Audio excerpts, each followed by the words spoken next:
Pemerintah Kota Batu menggelar apel kesiapsiagaan tanggap darurat bencana hidrometeorologi di halaman Balai Kota Among Tani. Apel dipimpin langsung oleh Wali Kota Batu Nur Rohman bersama unsur Forkopimda, TNI Polri, BPBD, Tagana, serta berbagai lembaga terkait. Apel siaga diikuti sebanyak 360 peserta. Berdasarkan data BMKG, sekitar 43,8% wilayah Indonesia telah memasuki musim penghujan, dengan puncaknya diperkirakan terjadi pada November 2025 hingga Januari 2026. Fenomena La Nina yang diprediksi berlangsung hingga Februari 2026 turut meningkatkan resiko curah hujan ekstrim. Pemerintah Kota Batu telah melakukan berbagai langkah antisipatif dalam menghadapi potensi bencana. Di antaranya, pemetaan daerah rawan bencana, mensiagakan sumber daya yang ada, baik itu perangkat daerah serta masyarakat, serta memitigasi banjir bandang melalui kegiatan susur sungai dan pembersihan potensi sumbatan di 94 titik aliran sungai berantas. Nur Rohman menekankan bahwa apel siaga ini bukan sekedar seremonial, tetapi wujud nyata kesiapsiagaan bersama. Diharapkan seluruh komponen dapat berkolaborasi agar penanggulangan bencana di Kota Batu berjalan efektif, efisien, dan terpadu. Bencana hidrometeorologi 86%, 10% bencana geologi, dan 4% lainnya faktor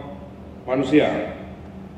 Sedangkan data kejadian bencana di tahun 2025 hingga bulan Oktober sebanyak 149 kejadian bencana yang didominasi oleh bencana hidrometeorologi, yaitu tanah longsor sebanyak 57%, banjir 11%, angin kencang sebesar 25%, dan kebakaran hutan lahan 7%. Mengacu pada kondisi cuaca dan iklim serta jumlah kejadian bencana yang terjadi di Kota Batu akhir-akhir ini, dengan tema mewujudkan Batusai Tangguh Bencana, maka ada 5 arahan yang perlu saya sampaikan pada kegiatan apel siaga darurat bencana hari ini.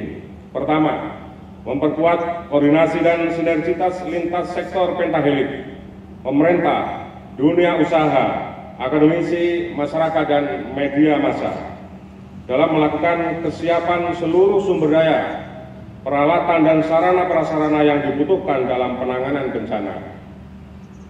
Kedua, bangun paradigma sadar bencana dengan peningkatan kapasitas masyarakat melalui sosialisasi, pelatihan, dan simulasi bencana secara berkala untuk meningkatkan kemampuan tim penanggulangan bencana.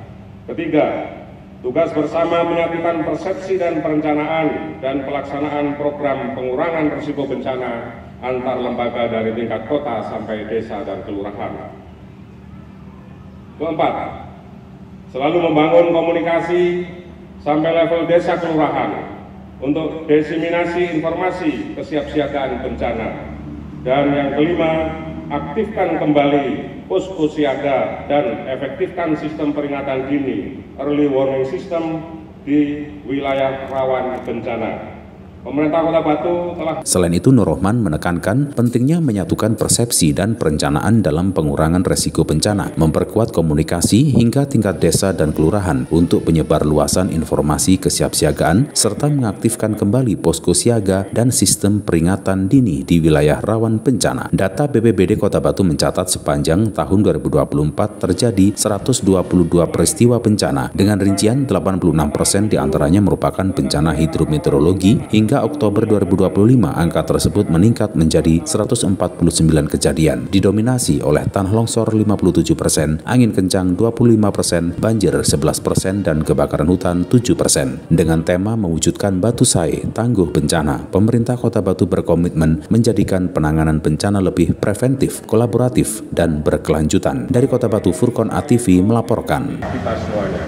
Amin ya rabbal alamin. Demikian beberapa hal yang dapat saya sampaikan. Semoga Allah SWT